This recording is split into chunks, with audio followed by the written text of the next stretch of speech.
Welcome, everybody, to WagerTalk Today. I'm Lawrence Presman. We got a show lined up for you all. Tons of betting information coming your way. If you've never stumbled upon this show, basically, we tell you exactly how to bet the games that are going today. This is one of the best, if not the very best, sports betting daily show on the planet. Today's guest, Jesse Schule. He's going to look at the Purdue-Michigan State game, the Florida-Oklahoma game, and we're going to take a dive into the Canada-USA Four Nations Cup finals that goes tomorrow. After that, we've got Paul Motty joining us. Paul is going to talk ICC, that's international cricket, one of the biggest tournaments in the world, starts today. Paul's going to tell us exactly how to bet this tournament and also give you some winners on the first round. Andy Lang after that with some prop bets. And of course, we're going to end the show with the great Gianni The Greek. We did have technical difficulties this morning. It's all behind us now. Let's get on with it. Jesse Schule joining us live from Taiwan. How are you, my friend? I'm doing great, but I'm in Thailand. That's a little bit more exciting than Taiwan. Thailand it is. I had some red chicken curry last night and mango salad, so I did that to honor you. Thai food is my favorite food in the world. You're a lucky man to be able to eat it on a regular basis. With that said, let's get into some actionable betting information. Purdue tonight, they're playing Michigan. Michigan State, 20-5 on the season. 9-16 to the under. They're minus 3.5 against Purdue. The total here, 148.5. Jesse, how should the people listening to this show bet this game? Well, it's that time of year, Prez.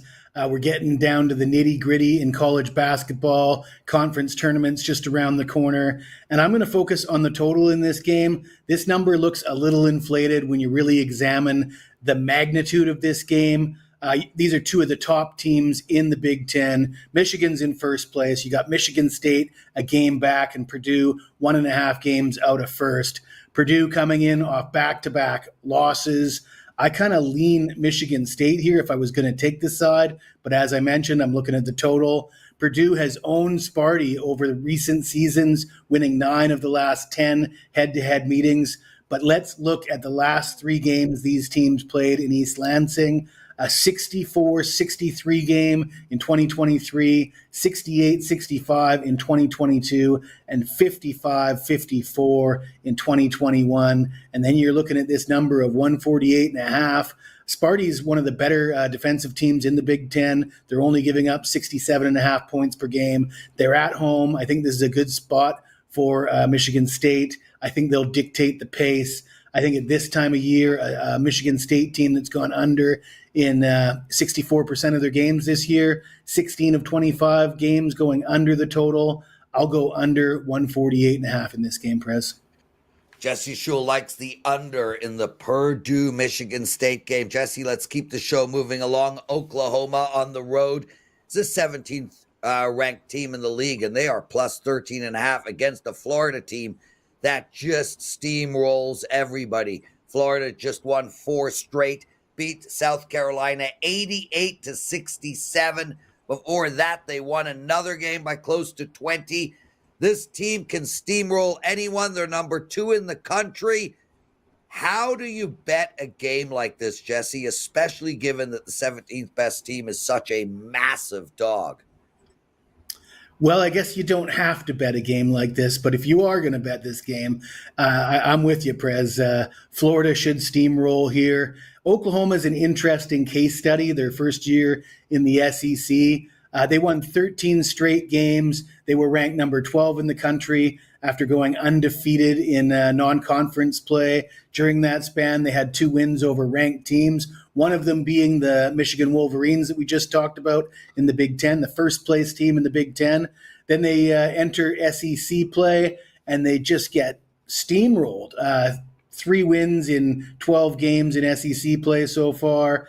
And, it's a case study that sort of suggests the SEC is the number 1 conference in the country. You look at this Florida team, you look at their last 4 home wins. They win by 19, 21, 24, and 30. Florida's won 7 of their last 8 overall. And Oklahoma is coming off a devastating home loss in a game that was a very winnable game against LSU, setting them up for a letdown here on the road at Florida. Don't expect much pushback from Oklahoma here. I think Florida should roll, and I think the line of 13.5 is a little short. Jesse Schule joining us, everyone. Jesse, it's $5 Tuesday. Before we get into the Canada-US finals tomorrow night, what do you have going with the clients? So my $5 play today will be a 5% NBA play on Thursday's card. I was the number 1 NBA handicapper at WagerTalk in 2024, and I was 12-4, 75% with 5% NBA plays in 2024. So you want to grab that $5 play. I also got a college basketball play, a 4% play available for regular price. There we go, Jesse Schule, everyone. Jesse, lots of people are talking about this game, which really shows what an impact Best on Best Hockey has made. We got David Havley. He writes, Prez, are you ready for the greatest country in the world to smack Canada again on Thursday? So I'd like to start right there, Jesse. Can you explain to me how Canada can smack Canada? I'm a little confused here, Jesse. You know, one of the greatest takes on this tournament and the first game in the group stages between Canada and USA. Prior to the game, I saw a lot of people saying whoever wins this game is setting themselves up to lose in the final because it's so difficult to beat a great team twice. And I think Canada is well set up to get their revenge here in the final. As a Canadian, if I was going to bet with my heart, I'd say take Canada. There's a few things working in their favor. John Cooper shuffled the lines a little bit, putting Crosby and McKinnon back together. And then we got Cale Makar coming back, and then Charlie McAvoy out for the U.S. So my play on the side would be on Canada, but I'm going to actually look at the best bet being on the total. This tournament is still an NHL tournament. These are still NHL players, NHL rules. And we look at game sevens in the NHL, and you have to think the tournament final is this very similar to a game 7. 13 of the last 17 game 7s in the NHL playoffs have fallen short of the total of 5.5. We saw the defensive battle in the first matchup between these teams. I expect this game to be a hard-fought game, and whoever's holding a slim lead after 2 periods will just park the bus and try to win by 1 goal. I expect this to end 2-1, 3-2, 3-1. I don't expect to see more than 5 goals scored in this game, so we're going to go under the total of 5.5. Yeah, and Jesse, I love that play. I think we're going to see a 3-2 final. So if you guys want to bet an actual score, I think it will be 3-2, and I wouldn't be surprised if Sidney Crosby gets it in overtime. It seems to be his thing. He is now 25-1 as the captain of Canada. He seems to step up at the right moments. So 3-2 in overtime. And Jesse, I feel like Canada is in a win-win situation. We own this American team. This American team goes to bed and has nightmares over Team Canada for years and years, decades and decades. And finally, the Americans win a meaningless round-robin game in a meaningless tournament, and everybody is woo, woo, woo, woo, woo. Well, let me tell you this. If Canada wins, same old boring shit. If America wins, way to go. Way to win a meaningless nothing tournament. Congratulations. We'll see you at the World Cup or the Olympics. Jesse Schule, everyone. I love having you on, my brother. Excited about your NBA season. Keep on rocking. Keep on rolling. Thanks for doing this. Jesse Schule, one of the best out there and a great follow on Twitter. Okay, guys. Before we get into the cricket portion of our show, if you guys like what you're hearing, take a second out of your day and hit that like button. Really, really appreciate that. It's super important as we move up the rankings in YouTube and continue to build this business. It is $5 Tuesday, guys. And if you're going to bet only one play tonight, my college basketball total is it. Yesterday, I pleaded with you guys to bet my college hoops. I begged you. I implored you. Some of you took advantage of my begging and went 2-0.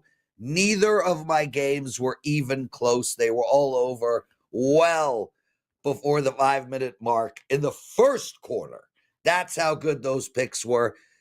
I'm now on a 10-2 run in college basketball, a 10-2 run.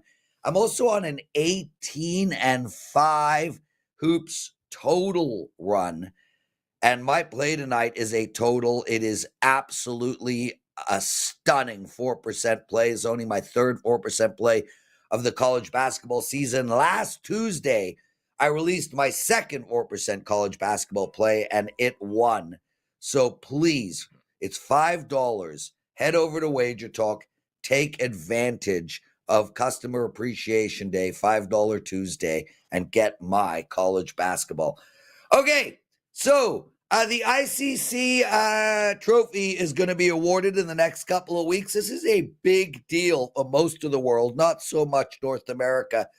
But frankly, I don't care. All that matters to me is how do we find money? How do we make money? I can't stand the NBA. I think the NBA is the stupidest sport in the world. It's glorified Red Rover, and yet I bet it every night. I don't care if I like a sport. I don't care if I understand a sport. I don't even care if I can spell the word sport. All I care about is, are there money-making opportunities? And there are big money-making opportunities in cricket. The ICC Championship starts today. There are 3 different types of crickets out there. There's the original cricket, which is 5-day test matches. There is the 40-year-old cricket, which is 50 over, about an 8-hour game. And then there's the new form of cricket, which is T20, which are 20 overs. This competition is a 50-over competition. The games will last roughly 8 hours. It is actually spectacular to watch. And we have got one of the preeminent cricket experts on the planet, Paul Motty, senior odds maker at Bet Online, joining us, and a man that John Turturro wants to look like. How are you, Paul Motty? Yeah, dude, I'm really thrilled that you took time out of your day to join us. Look, especially for me, Paul, because I want to talk cricket. I watch cricket. I'm obsessed with cricket. I love all 3 forms of cricket. So for me, what a privilege that I get to discuss the sport with you. But let's start right off the bat and get some actionable information down. India is a massive favorite in this tournament at plus 165, and we understand why. I mean, this India team has been the best T50 team in the world for over 4 years now. They made it to the finals of the last championship, couldn't get it done. They are coming in angry, hungry. I think they've won 18 of 20 T50 matches, and they're plus 165. Let's start there. Is it worth taking India at plus 165?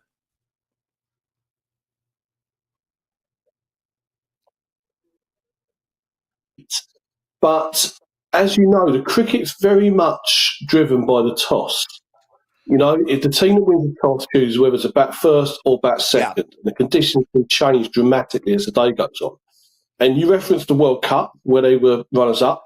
You know, they were outstanding, completely dominant up until the final. Then they lost the toss in the final to Australia, and that's what did for them. They really had no chance of defending that total in the afternoon because batting became so easy for Australia.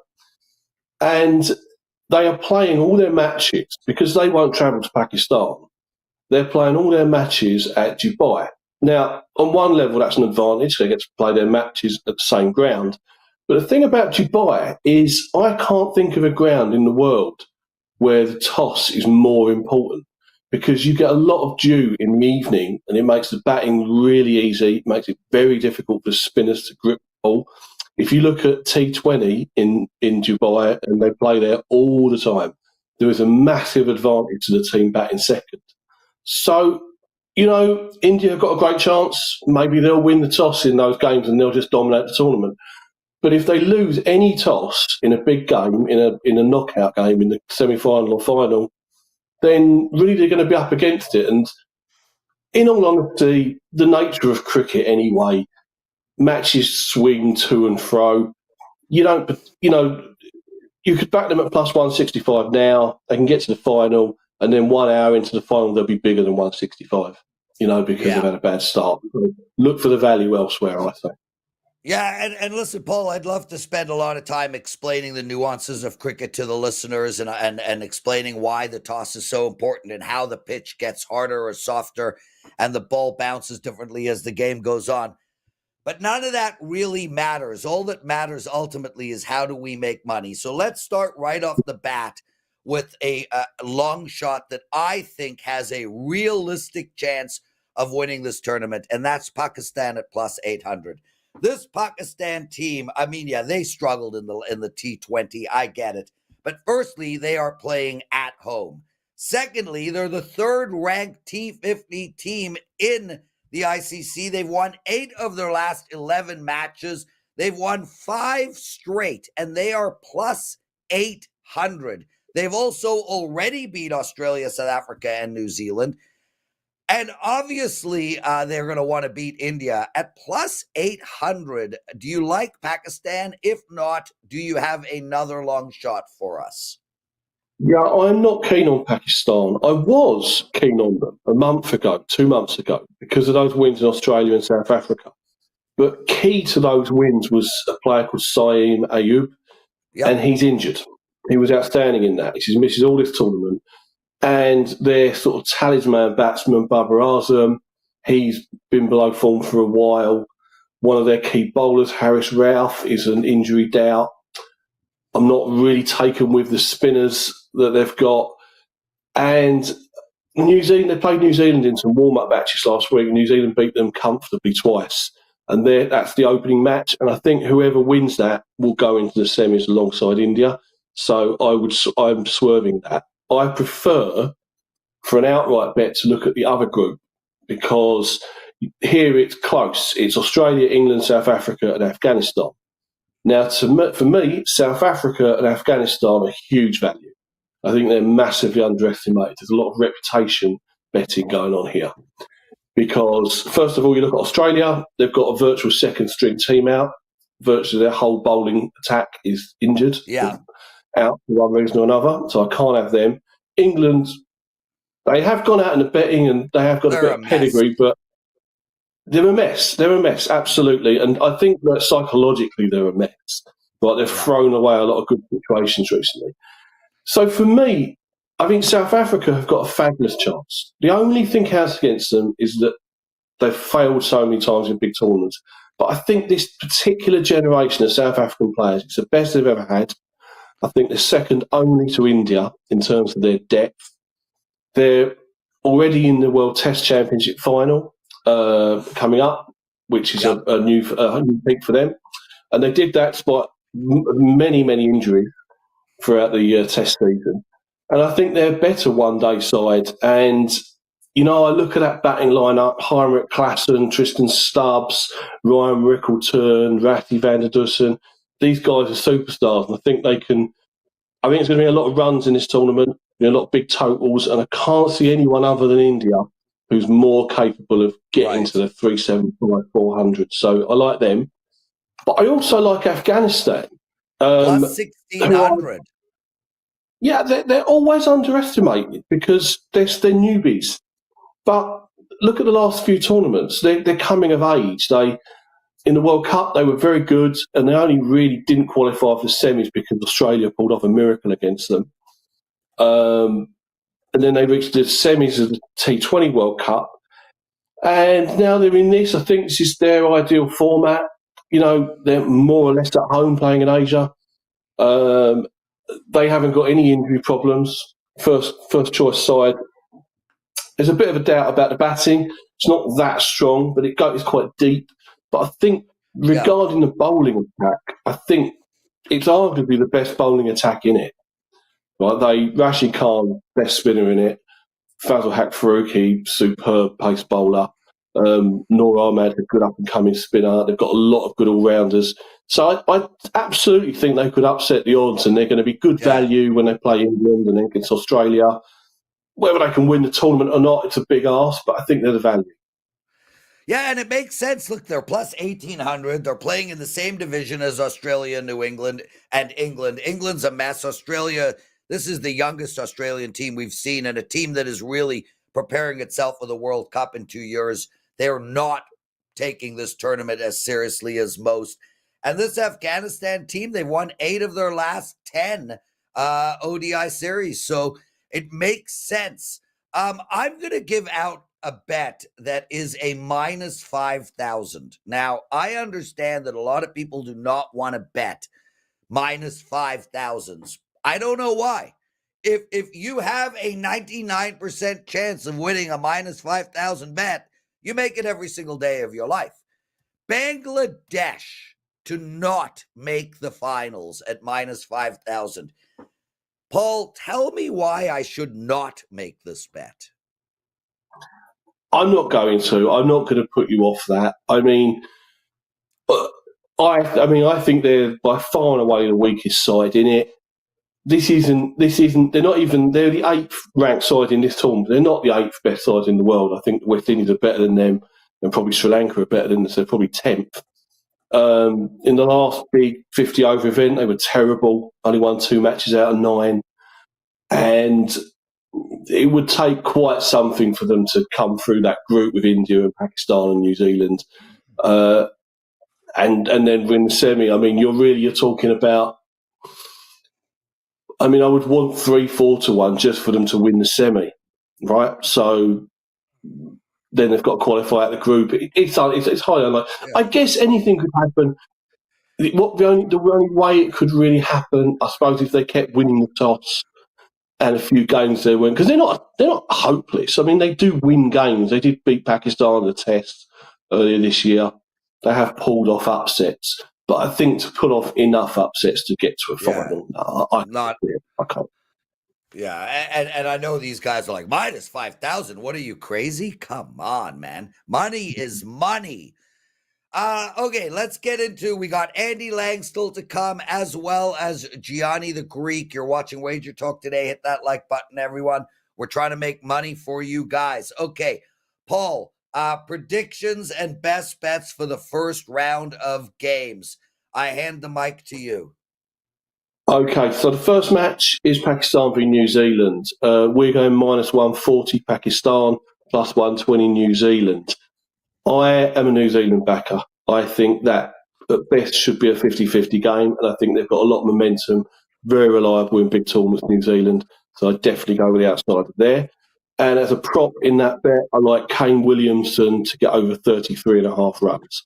He's in excellent form, perfect format. I think that Karachi would be a very good batting track, so everything's set up for him. Match 2 is probably a mismatch, which is India v Bangladesh.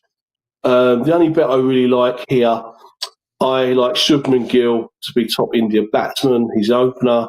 He averages 60. He just beat 60 in the last 3 games against England. And I think, especially if they bat second India, they'll win that match easily. And it might just boil down to him versus the other opener or the top 3 top batsmen. So go with him. Right. In the third match, which is Afghanistan-South Africa, tricky match, that one. I am going to go for Heinrich Clayton to be top South Africa batsman for plus 400. Reason being that he's the best batsman against spin in the world, and you're going to see a lot of spin from Afghanistan. Probably 30 out of 50 overs will be spin. So I think he's primed to go well. Also, this is his best format, 50 overs, when he gets a bit of time to settle in. And the fourth game is Australia v England. 2 old rivals. As I was saying, I'm not convinced by either of them. But what I do think is a play in that, a really good play, and this might be the best play of the first round, is big runs. It's at Lahore. Lahore is the best of the 4 venues in the competition for runs. And I think you're going to be looking at really 350 plus in the first innings. Wow. So I think you can get 590-ish for total runs in that. I think that will go overs. I think you'll get over 11 and a half sixes. To add to that, I think they're both much better with the bat than they are with the ball. I mean, Australia's bowlers look very ordinary. England have got very powerful batsmen. They are capable of getting those big scores. And likewise, Australia's batting is a lot better than their bowling. The batting's fine, actually. That's not their problem. It's their lack of bowlers. So I think big scores in that game. There we go. Paul Motty from Bet Online, odds maker over there. Really appreciate you doing this with us, Paul. A lot of people in the chat room are American, and we love America, second greatest country in the world. So I want they're literally writing in there, hey, Prez, let's stick to the mainstream sports. So let's give some perspective here, Paul. The 10th most watched sport in the world, a viewership of 400 million people is NFL football. The 9th most watched sport in the world is basketball. The 7th most watched sport in the world is baseball. And so endeth the American sports. The first most watched sport in the world is soccer, 3.5 billion people, and number 2 is cricket. The number 2 most watched sport in the world. 400 million people watch the NFL, 2.5 billion watch cricket. So I would really appreciate you guys understanding your xenophobia is a little insane. Like, there is a world out there, and it doesn't just revolve around football and basketball. It revolves around money. Paul Motty came on here and gave out some actionable betting info that you guys can use. Paul, thank you for doing this. I want you back next week as this tournament continues. Anything else you have to say? Just to back up what you're saying, I'm old enough to remember the 1994 Soccer World Cup in America. And everybody thought it was a joke, right? And that soccer, that will never take off in America. Look how big it is now, right? It's huge. You can't go around America without finding a pub showing English football, right? Cricket's taking off. We've got Major League Cricket in America. This is the 3rd season coming up of that. America did very well in the World Cup. Canada did okay in the World Cup. It's becoming a global game. And betting-wise, honestly, I've been a professional gambler for 30 years. And this is my main sport. This is the one. I picked it out because there's so many opportunities. There's so many angles, so many little bits of knowledge that you can apply. Yeah, I agree. Paul, thank you, dude. I really appreciate your time doing this. We got a lot of shows still, guys. Andy Lang joining us. Andy, I got to use the word xenophobia, a word I don't normally get to use. I really like that word, spelt with an X. Yeah. You break it, use it, put it in your vocabulary more often. It's like that the calendars that used to give you the real complicated words, and your goal was to try and use it in a sentence that day. You got yours done. I need a good word. Need a good word for today. Clipagaius. Okay. Try if get it has that anything word into your analysis. If it has anything to do with being cold, I could use it today. It's 0. 0 degrees where I am. I'll look that word up. Darts is Wednesday, people. I see you in the chat. Darts is Wednesdays. So, Andy, you got a bet for us on cricket. Yep, this will be real quick. Afghanistan over South Africa. Huge bowling edge. South Africa blows it all the time. Afghanistan's got one of the best bowlers around, and this is a massive bowling advantage. I think Paul did a great job breaking down the pitch and everything. So plus 170, can't pass that up. And Paul came on here and also said, look, this Afghanistan team is underrated. Plus 1,800 to win it all. I'd throw a little something on that. Andy, we got some UFC going on. Nick Klein over Mansour Abdul Malik. This is a plus 550. Tell us. Yeah, I've not done too bad on these pretty big long shots. So this line has just gotten out of control. So, all right. So let's start with Mansur Abdul Malik. Comes off a contender series, looks great, but man, did he beat up a pretty bad opponent. He goes and makes his UFC debut. He beats up Todorovic and gets the first round knockout halfway through the first round. Todorovic was attempting to wrestle him, and Malik was getting a little bit tired in that UFC debut. He wasn't pushed in his contender series debut, so he still had enough knockout power in round 2. This guy's never seen the third round, though. I have real questions about his cardio. Now we go to Nick Klein, who makes his UFC debut, his contender series debut on very, very short notice. And Prez, it was amazing. He was not ready to fight. He hadn't planned on fighting. He got the call. He said, "Yes, I'll fight." The ref says fight, and he runs over and surprises the guy, kicks him and grabs the guy's neck and doesn't let go, and the guy has to tap in like 30 seconds. Then Nick Klein does this amazing interview. It was so emotional. He's talking about his family. We see his daughter. The guy's magnetic. So now we get Nick Klein making his debut. Nick Klein is a wrestler and a grappler, and Malik is a very dangerous striker, but also a dangerous striker with questionable cardio. Nick Klein, this is a guy he's got that it factor, and I am fully prepared that he could get knocked out really, really quick by a superior striker. But if Nick Klein works the wrestling and works the grappling and gets Malik tired, he is going to win rounds 2 and 3, and don't be surprised if he pulls off a submission. This plus 550 is too good to not have a little bit of a sprinkle on. Again, if it loses, Nick Klein's probably getting knocked out. But don't be surprised if you bet Malik in your parlays and it gets to round 2 and 3, you're getting really Andy Lang, I think we've lost him, but we do have his picks for us. He's got a plus 550 pick on Nick Klein, and he likes Afghanistan plus 170 over South Africa. Andy, are you still with us? That's a no. It's okay. We've had some technical difficulties today. We'll move on. But guys, it is $5 Tuesday. Andy has a play up tonight for only $5. Please head over to WagerTalk and take advantage of that. Oh, hey! There you are. So what is your $5 Tuesday play? It's actually a darts play. We've got a really good darts play that is up. We'll talk about darts tomorrow. I'll give out a free play, but you can lock in that play.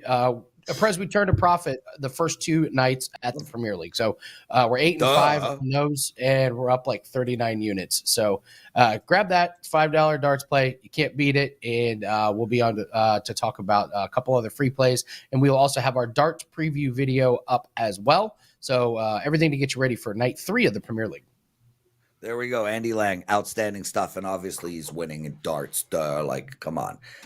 Anyway, Dan De Silva, we'll get to your question in 2 minutes when we bring Gianni on. Russell Deck, how about some college baseball talk? I got none for you today. My humble apologies. And then a bunch of you guys, lots of love in the chat room, everybody. Listen, I hope you enjoyed the cricket segment. I did. I'm tickled pink that I get a chance to talk about that sport. It doesn't happen very often. And look, guys, I mean, Jesus, if it was like, November, we would not be discussing cricket. There's one sport going tonight. It's college basketball. We already had Jesse on the show. He gave out the under in Purdue and Michigan State. He likes Florida minus 13.5 against Oklahoma. And Gianni's going to give out a whole lot as well. It is $5 Tuesdays. A quick reminder, my play is must bet. Must bet for $5. Let's see. I'll tell you right now. I mean, let's see who's taking advantage of my $5 play already today. We got Max, Chad, Carl, David, Steven, Alan, Joel, Seth, Kevin, Brennan, John, Robert, Jared, so many of you guys. Lots of love. All of you guys. We're all going to win tonight. I'm excited. $5 for my college basketball total. I'm on a 10-2 run. Gianni, what are your thoughts, man? I mean, there's some people really appreciated the cricket information, and other people were like, why are we discussing this? Nobody's ever heard of sport. Sorry, I'm trying to figure out what to do with this SMCI stock. That's it. Anyway. I love the cricket information. Are you kidding me? Those obscure markets are the ones you find a lot of value in.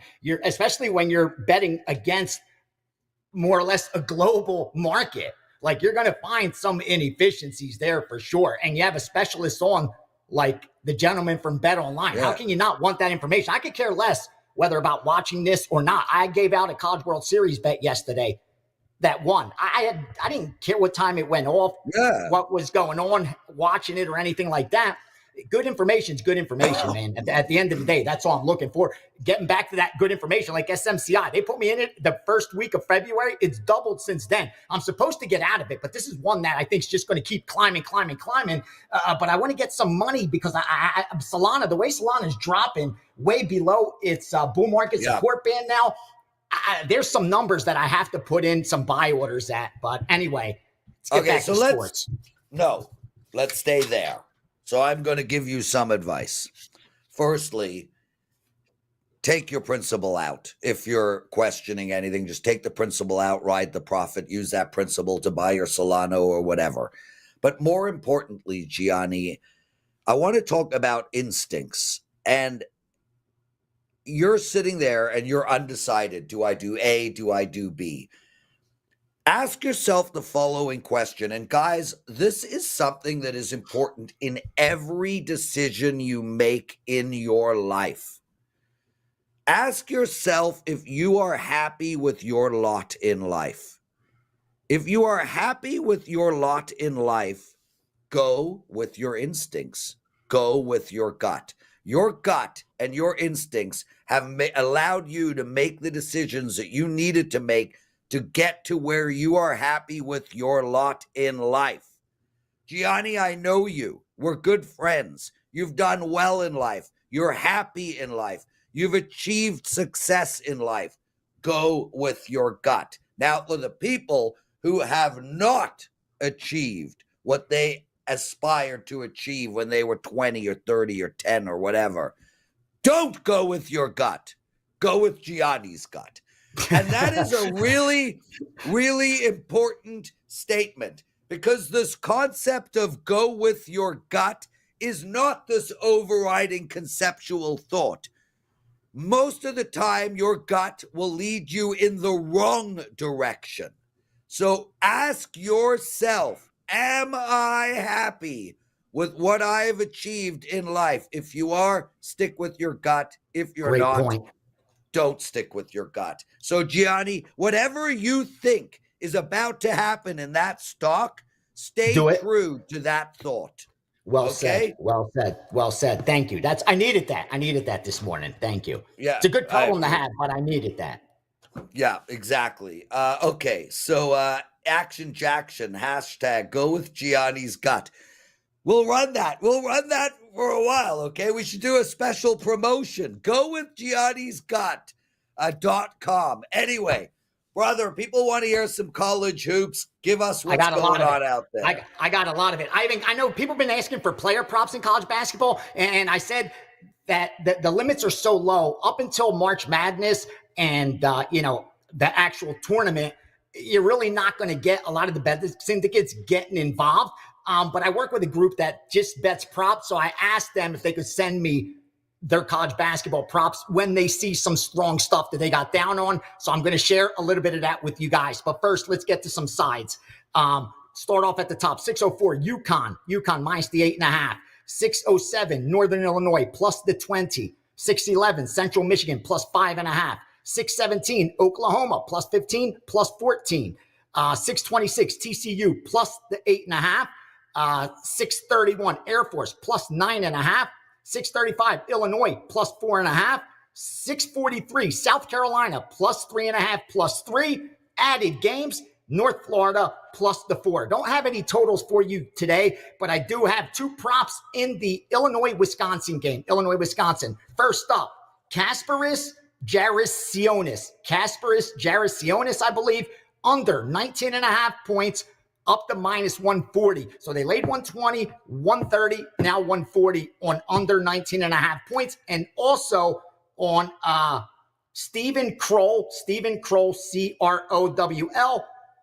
under half a 3-point field goal made, again, up to minus 130 on that. So The 3-point field goals made is a half for him, and they bet under up to -130. So there's 2 player props in the same game, Illinois versus Wisconsin for you. There we go. Gianni the Greek joining us. Now, Gianni, one of our listeners, Dan DeSelva, writes, question about Gianni's blackjack seminar. If he gets banned from playing and so do card counters, wouldn't anyone who does your seminar and uses your techniques get banned? Let me go first here. I hope so. Wouldn't that be nice?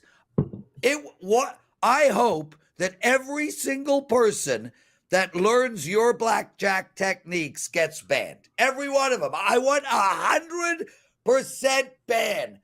Do you know why, Gianni?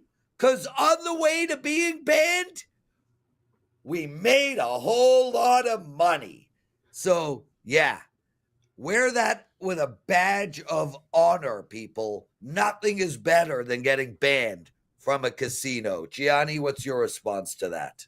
The first time that happened to me, you're absolutely right. I walked out of there the happiest man you could ever imagine. I said, here's a guy who came here with $600 in his pocket, raised in a row house with 2 parents that didn't even speak English. And here's a casino with billions of dollars behind them, publicly traded, and they're afraid of me playing $25 tables? Are you kidding me? I could crush this game. So it gave me the confidence. But here's the next part of this.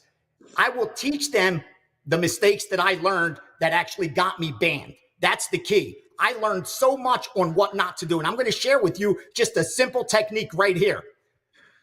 When you have a 16 versus the dealer's 10, okay, here's what you're supposed to do. Everybody says you hit that, right? 16 versus 10, you hit that. Well, if you're a card counter, that's not as easy of a choice, because if you're at a certain negative count, you're supposed to hit it. If you're at a hot positive count, you're not supposed to hit it, because you're expecting there to be more 10s in the deck of what they're holding. So here's what I learned to do. I will always stand on my 16 against the 10, because I'm giving up almost zero equity. The decision is negligible at best. A 0.05% is what you'll gain by deviating from basic strategy based on the count. But the reason I will teach my guys to stand every time is because when they have their biggest bets out on the table, they will have so because the count's high. So when the count's real high, that's when your biggest bets will be out there on the table. And that's when you're going to want to stand on the 16 versus the 10. So when they're watching you on the eye in the sky and the count's at a low negative where the deviation says to hit and you don't hit because you stand on every 16, you're going to throw them right off. They're going to look at the next tables, because they're going to say, this dude isn't counting. If he's got a negative 11, why isn't he hitting? He knows there's so many low cards compared to high cards. He's got a 16. He knows there's a ton of 5s, 4s, 3s that are going to help him. Why isn't he hitting that? Why am I not hitting that? Because when I have my 10x bet out there and that's a 16 versus 10, I'm not supposed to hit it. That's the deviation. So that I learned so much on how to throw them off the set, giving up very little edge. Trust me when I tell you, if there's one thing that you could put anyone across the table from me when it comes to blackjack, they're really not going to tell me much I don't know. That much I can promise you. I've gone through the ringer with that over a decade at playing at the highest levels with teams solo. So trust me, I will teach you what not to do. Eventually, you're going to get banned. Someone's going to, eye in the sky is going to pick you off because you're going to be winning. But I'm going to give you as much cover as possible and teach you how to let that happen for you.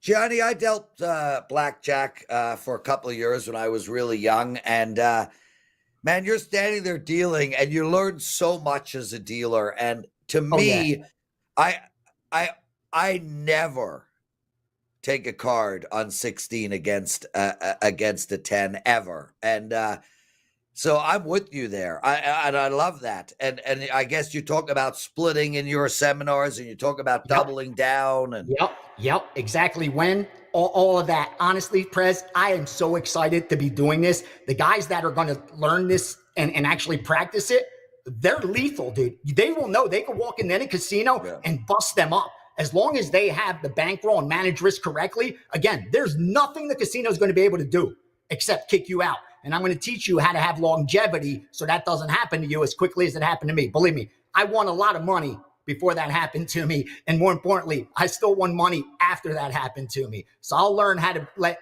your longevity last a lot longer than mine. Just like when it comes to sports betting, it took me a long time to learn how to make money with good information. So I helped teach my guys in the steam room how to bet size correctly, because my losses was the education, was the price of the education. I lost for you so you don't have to. That's how I look at it. I got one blackjack question. It's one of those questions that, everybody has a different opinion on.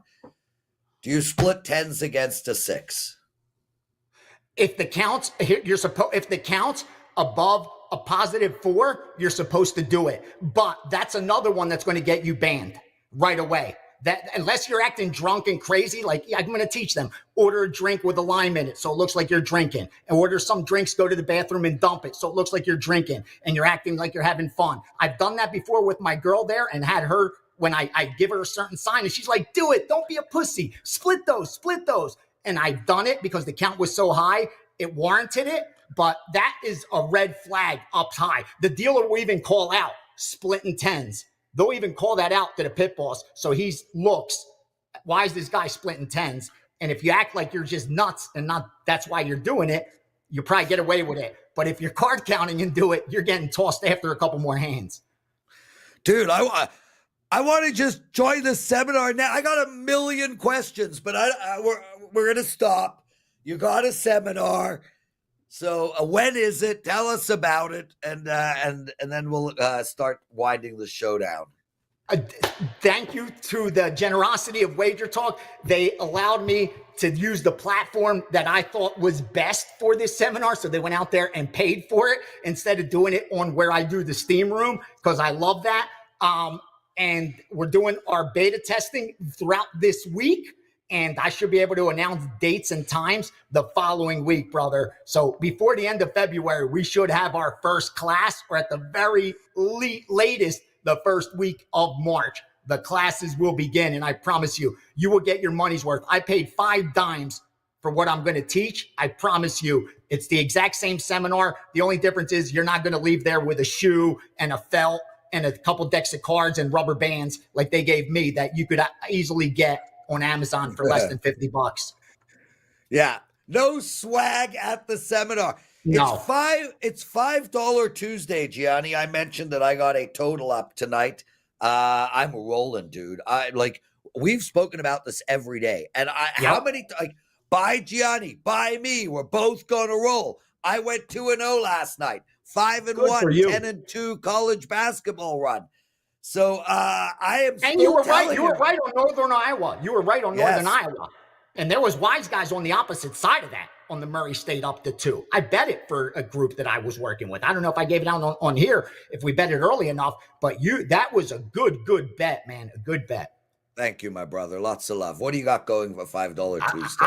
I got already released 2 bets today early that I love that they came in on, and one of them warranted a 4%. I put that out there for $5, up over 20 plus units, over 6% ROI in college basketball in 2025. Prime time heading into March Madness, and I like this bet tonight. I'm on an island, put it that way.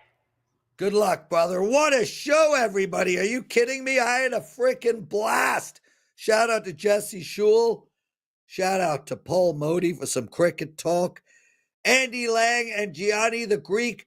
Kelly Stewart, the wonderful and talented Kelly Stewart, will be hosting tomorrow's show. She'll be hosting every Wednesday throughout the summer. Tomorrow's show will feature Nick Borman, talk about the Mexico Open. It's golf time as well. Andy Lang. Kevin Dolan will be joining Kelly to discuss boxing. Some big fights coming this weekend. And of course, like always, the show will end with the great Gianni the Greek. I will see you on Thursday. Lots of love, everybody. Thanks for watching, and I hope we win every bet we make.